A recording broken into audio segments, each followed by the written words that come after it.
సుదీర్ఘకాలంగా తమ సమస్యలు పరిష్కరించాలని కాపు ఐక్య వేదిక ఆధ్వర్యంలో పలు పోరాటాలు చేస్తున్నారు కాపు సంఘం నేతలు. అయితే వారి ప్రధాన డిమాండ్లు ఏంటి, వారు ఎందుకు ఈ పోరాటం చేయాల్సి వస్తుంది, వారి మాటలోనే విందాం. సార్ నమస్తే. ఏంటి ఇంత కాపు ఐక్య వేదికగా సుదీర్ఘకాలంగా దశాబ్దాలుగా మేము పోరాటం చేస్తున్నాం అంటున్నారు, ఎందుకు చేయాల్సి వస్తుంది? అసలు మీ కాపు ఐక్య వేదికని ఇచ్చే డిమాండ్ ఏంటి? నమస్తే అండి, నా పేరు జె నాగేంద్ర కుమార్, నాగబాబు అంటారు నన్ను. కాకినాడ జిల్లా, కాకినాడ.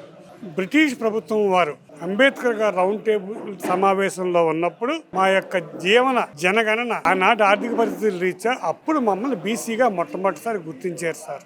ఆ రోజు నుంచి స్వాతంత్రం వచ్చాక 1964 వరకు మాకు రిజర్వేషన్ ఉంది సార్.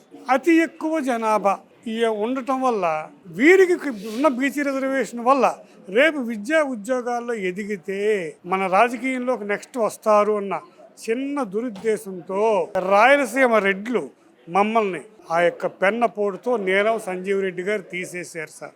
తర్వాత కర్నూలు జిల్లా ముఖ్యమంత్రి దళిత బిడ్డ దామోదరం సంజీవయ్య గారు అయ్యయ్యో అన్యాయంగా తీసేశారు ఏమిటి అని మళ్ళీ మాకు రిజర్వేషన్ ఇచ్చారు సార్.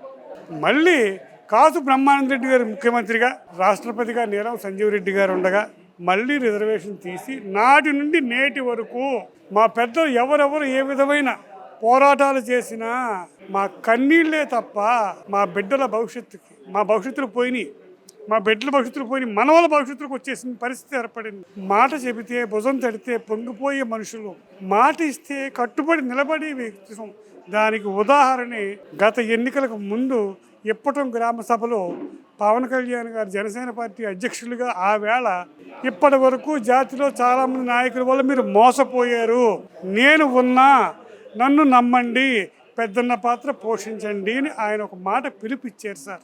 ఆ పిలుపుకి ఆ బాలగోపాలం దగ్గర నుంచి అమెరికా నుంచి ఎక్కడో శ్రీకాకుళం దాకా ఉద్యోగాల నుంచి ఇతర రాష్ట్రాల ఉద్యోగం ప్రతి బిడ్డ డబ్బు లెక్క చేయకుండా పవన్ కళ్యాణ్ గారి పిలుపు మీద నమ్మకంతో, మోదీ గారు కూటమి, పవన్ కళ్యాణ్ గారు టీడీపీ, బీజేపీ, జనసేన కూటమి మీద నమ్మకంతో వచ్చి 95% పైన ఓటు వేసి మా బలం నిరూపించాం. 100% స్ట్రైక్ రేటింగ్ వచ్చినప్పుడు ఆయన ఎంతో గొప్పగా చెప్పుకుంటానికి కారణం రూపాయి కాస్ట్లో 25% మాదని చెప్పి మేము గర్వపడుతున్నాం. కానీ ఈ సమస్య ఇలాగే ఉంటుంది. మా గురించి ఒక మాట మాట్లాడరే, ఎవరు పట్టించుకోరే. చంద్రబాబు దృష్టికి తీసుకెళ్ళడం కానీ, పవన్ కళ్యాణ్ కలవటం కానీ ఏం జరగలేదు మీరు ఈ మధ్యలో? గత వైసీపీ ప్రభుత్వంలో మమ్మల్ని పురుగుల కింద చూశారు. ఈ ప్రభుత్వం వచ్చాక ఏ నిర్ణయం తీసుకోవాల్సిన ముఖ్యమంత్రి చంద్రబాబు నాయుడు గారిదే. వారు ముఖ్యమంత్రిగా ఉన్నప్పుడే జీవో నెంబర్ 30 వచ్చింది, కేసు వేయించారు. వారు ఉన్నప్పుడే మళ్ళీ మట్టిలో పాదయాత్ర చేసి మీకు న్యాయం చేస్తా అన్నారు. మొన్న కూడా మీ యొక్క సమస్య నాకు తెలుసు అన్నారు. ఇక మేము ఎవరికి చెప్పాలి సార్? పవన్ కళ్యాణ్ గారు మమ్మల్ని ఓటేమి అడిగారు, ఆయన ఇచ్చే స్థితిలో లేరు. ఇచ్చే స్థితిలో చంద్రబాబు గారే ఉన్నారు. మా మొర చంద్రబాబు గారికి చెప్పుకోవాలి తప్ప వారికి చెప్పుకుంటాకి ఈ వేళకి ఎన్నిసార్లు ప్రయత్నం చేసినా కాపు అని పేరు వస్తే అపాయింట్మెంట్ ఇవ్వట్లేని దుస్థితిలో మేము ఉన్నాం. చంద్రబాబు గారు కాపు అని పేరు వినబడితేనే అపాయింట్మెంట్ ఇవ్వట్లేదు. వాస్తవం సార్. 2 అక్షరాలు కాపుని పేరు వస్తే దూరం పెట్టండి అంటున్నారు. మేమేం చేసాం? మేము చేసిన ద్రోహం ఏమిటి? కాపు అన్నవాడు కాపు కాస్తాడు తప్ప ఏ కులంతో వ్యక్తిగతంగా విరోధాలు ఉండవు. అన్నదమ్ముల్లో పోతాం, తమ్ముడు, అన్న, బావ, చెల్లినే పోతాం మేము. అలాంటిది మేము మోసగాళ్ళం కాదు. మా జాతిలో చాలామంది పెద్దలు ఉన్నారు, వాళ్ళు ఎవరో ఈ వేళకి పలానావాడు దోపిడీదారుడు, పలానావాడు మోసగాడు, పలానావాడు విధి. ఈ విజయవాడ గడ్డ మీద దళిత బిడ్డల యొక్క స్థలాల కోసం పోరాటం చేసి అసూలు బాసిన వంగవీటి మోహన్ రంగ గారు లాంటి వాళ్ళు, వీళ్ళందరూ కూడా వాళ్ళ స్వార్థం కోసం చేయలేదు సార్.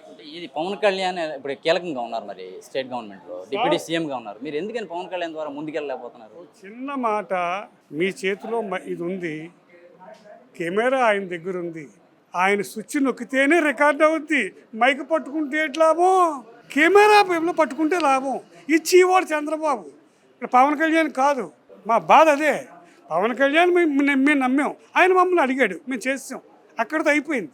ఇప్పుడు మా ఓటు నిక్కచ్చిగా మళ్ళీ ఆయన కూడా ఉండాలంటే రేపు లోకల్ బాడీస్లో ఇందులో అయినా చేయవలసింది చంద్రబాబు, వాడుకోవాల్సింది పవన్ కళ్యాణ్. చంద్రబాబు గారు చేశారనుకోండి, పవన్ కళ్యాణ్ గారు ప్రెస్ మీట్ పెట్టి యావత్ కాపు జాతి ఓటు కంటిన్యూగా కూటమికి వెయ్యని చెప్పంటే ఒక్క ఓటు బీరోకుండా వేసి బాధ్యత మేము తీసుకుంటాం.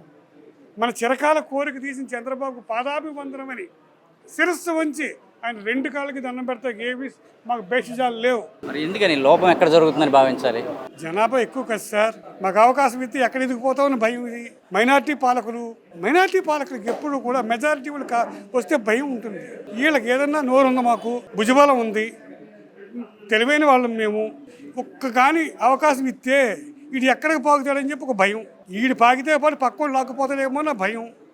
ఇవి అసలు సంగతులు, అంతకంటే ద్వేషం ఏమీ లేదు. మీరు చెప్పండి, అంటే గత ఎన్నికల్లో కూడా కాపు ఓటింగే కీలకమైంది, టీడీపీ అధికారంలో రావటం కూడా కాపు ఓటింగే కీలకం అనేది అందరూ చెప్పుకున్నమాట. ఇవాళ ఎందుకని ఇంత మీరు బయటకు వచ్చి పోరాటాలు మళ్ళీ చేయాల్సిన పరిస్థితి ఎందుకు వచ్చింది? పెద్దలు మా నాగబాబు గారు చెప్పినట్టుగానే కీలకం అంతా కూడా చంద్రబాబు నాయుడు గారి చేతిలోనే ఉన్నది. ఆయన ఆమోదిస్తే మాకు కాపు సామాజిక వర్గం అంతా కూడా ఎప్పుడు కూడా కూటమి ప్రభుత్వానికి, తెలుగుదేశం ప్రభుత్వానికి, ఇటు పవన్ కళ్యాణ్ గారికి, బీజేపీ ప్రభుత్వానికి కూడా మేము ఎప్పుడు అందుబాటులో ఉంటాం. నా పేరు పెదబాబు, బోడపాటి, బ్లడ్ డోనర్. మరి ఎన్నికల్లో మీరు అంతా ఇంటింటికి తిరిగారు, ఇప్పుడు లోకల్గా ఉన్నటువంటి ఎమ్మెల్యేలు ఇది కూటమిలో భాగంగా మీరు అక్కడ ఉన్నటువంటి లోకల్ ఎమ్మెల్యేలు గెలవడంలో కూడా మీ కాపు సంఘాలన్నీ కూడా కీలకపోయినాయి. వాళ్ళు ఎందుకని అపాయింట్మెంట్ కూడా ఏమైనా పరిస్థితి ఎందుకు వచ్చింది అనుకోవాలి? అది చంద్రబాబు నాయుడు గారే చెప్పాలి. అపాయింట్మెంట్ ఎందుకు అవ్వట్లేదు అనేది చంద్రబాబు నాయుడు గారే చెప్పాలి. నాగబాబుని గెలవచ్చు కదా, నాగబాబు కూడా చాలా యాక్టివ్గా ఉంటున్నారు, వాళ్ళు ఆయన ఎమ్మెల్సీ అయ్యారు. నాగబాబు గారు మొన్నే కదండి వచ్చారు, ఇంకా మంత్రి మండలి మీద వాటి మీద కూడా పూర్తి అవగాహన రావాలి కాబట్టి అవకాశం తీసుకుని నాగబాబు గారిని కూడా కలుతాం, కళ్యాణ్ బాబు గారిని కూడా కలుతాం అండి. భవిష్యత్ పోరాటాలు ఎలా ఉండబోతున్నాయి సార్? మీరే ఆర్గనైజింగ్ చేస్తున్నారు మొత్తం దీన్ని. పూర్వంలాగా ఎవడో రైలు కాలిస్తే ఆ ముద్ర మా మీద వేసేసి మమ్మల్ని రైళ్ళలో, స్టేషన్లో, పోలీస్ స్టేషన్లో చాలా బాధలు పెట్టినట్టుగా ఉండదు సార్. మేధస్సుతో, ఇది కంప్యూటర్ యుగంతో జనాభాను కూడగట్టుకొని విజయవాడ నడిబొడ్డులో 30 రోజులు టైం సార్. ఇది 30 రోజుల్లో జరగకపోతే ఏ విధంగా మొదలవుద్దో మీరే చూస్తారు. నా భూతో నా భవిష్యత్, there is no way the గవర్నమెంట్కి ఘాటైన హెచ్చరిక చేస్తున్నట్టు. No compromise. మమ్మల్ని వాడుకున్నప్పుడు మేము అడిగే హక్కు ఉంది. మమ్మల్ని వాడుకున్నావు, చేయవలసిన డ్యూటీ నీకు ఉంది. నువ్వు చేయకపోతే చేయించే కార్యక్రమం మేము తీసుకుంటాం. అది ఏ విధంగా అన్నది రాబోయే రోజుల్లో చూస్తారు. ఏదైతే కాపు రిజర్వేషన్ అనే విషయంలో మమ్మల్ని నమ్మించి మోసం చేశారు, ఖచ్చితంగా భవిష్యత్తులో ఆ ఇచ్చిన హామీ నెరవేరకపోతే పోరాటాలు చేస్తాము, విజయవాడ నడిబొడినే పోరాటం ఉంటుందని అయితే హెచ్చరిస్తున్న పరిస్థితి అయితే ఉంది. వీడియో జర్నలిస్ట్ రెహమాన్తో నాని, ఏపీ అమరావతి, అభినవ భారత్, విజయవాడ నుంచి.